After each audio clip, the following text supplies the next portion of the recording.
Welcome home to yourself. Feel free to grab a yoga mat and join me if you like. Take a breath in and let it fall out slowly.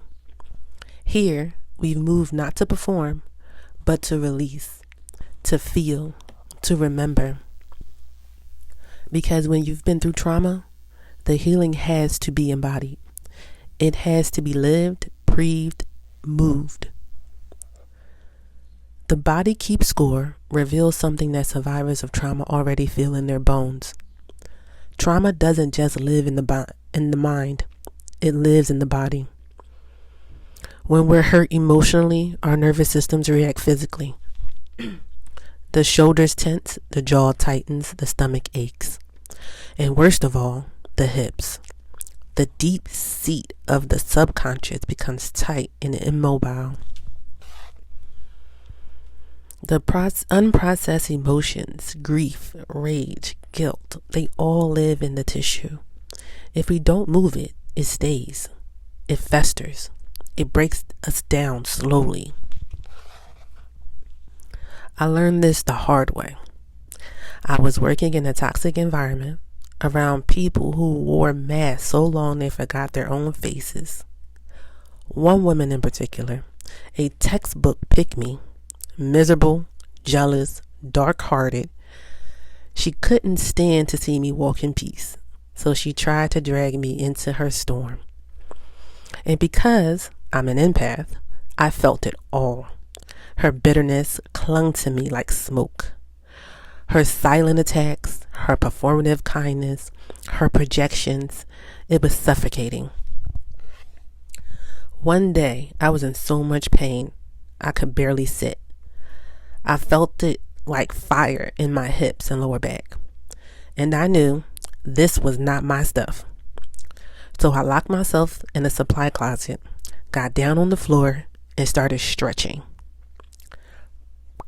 Praying and crying as I whispered, "This is not my pain.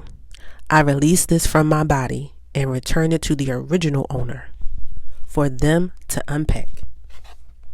I chanted it over and over and over again, and within 5 minutes, the pain was gone.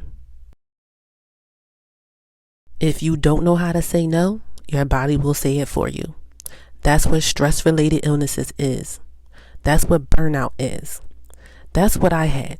My body was crying for boundaries I hadn't enforced. So I created a ritual.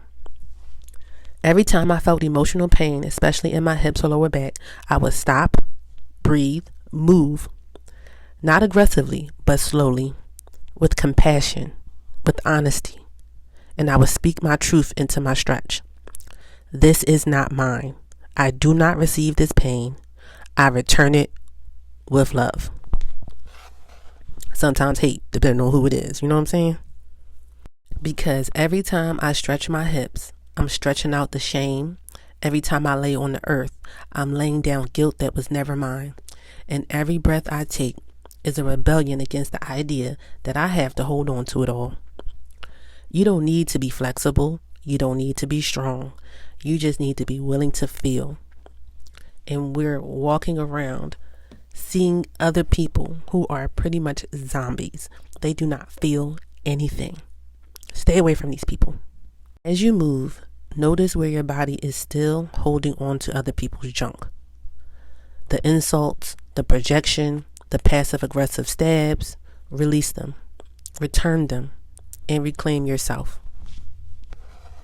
If you've ever cried at your desk, in a closet, or if your back hurts for no reason, if you swallowed your words so many times that you feel like choking, move your body. Breathe. Say to yourself, this pain is not mine. I release it. I return it.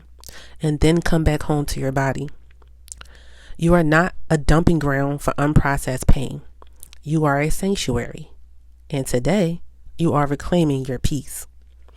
Release, return, reclaim. Something you also need to remember is that not all trauma looks like chaos. It's not always loud. Not always violent. Sometimes trauma is quiet, predictable, and invisible. Trauma can feel like being dismissed by a doctor, not being believed, being touched when you didn't want to be touched, or being neglected when you needed to be held. It's the anxiety of checking your bank account, again, hoping you didn't overdraft it. It's scrolling social media and feeling behind in life. It's hearing your mom's critical voice in your head when you try to rest. Or eating in shame because you were taught to punish your body. It's loneliness of being the strong friend, the guilt you carry from saying no, the grief you never made space for, the overwhelm of parenting, the fear that comes when your phone rings and it's them. Block them already and stop messing around. Modern life is traumatic enough, especially if you were already carrying unhealed wounds. And most people are. This is your permission to stop waiting for a dramatic breakdown to start healing. Do it daily because you're being traumatized daily. Whether it's road rage or something just not going your way, it upsets you and it's stored in your body. So you want to get it out as fast as possible. Do a little bit each day, whether it's 5 to 10 minutes, and you'll start to feel better within 30 days because you're not holding on to all of this pain. Because let me tell you something, there's more coming. You can sit here and let it build up and then you will explode, or your body might even break down on you. Or you can do a little bit each day and maintain your health. Because healing isn't just for the big trauma. It's for the daily aches of being a human. If you don't have workout clothes or you feel embarrassed around other people, you can do this in the house. You can do this in the closet. You can do this in the corner. You can do it anywhere, but just do it. It will give you so much confidence to know your body, to know how it moves and what it's capable of. Because it's a war outside. And because I stretch my hips, it just gives me so much confidence knowing I got that "this is Sparta" kick in me. just knowing I can get this leg up and kick somebody in the chest, it just makes me feel real good, you know? So start stretching, eat well, live well, happy healing.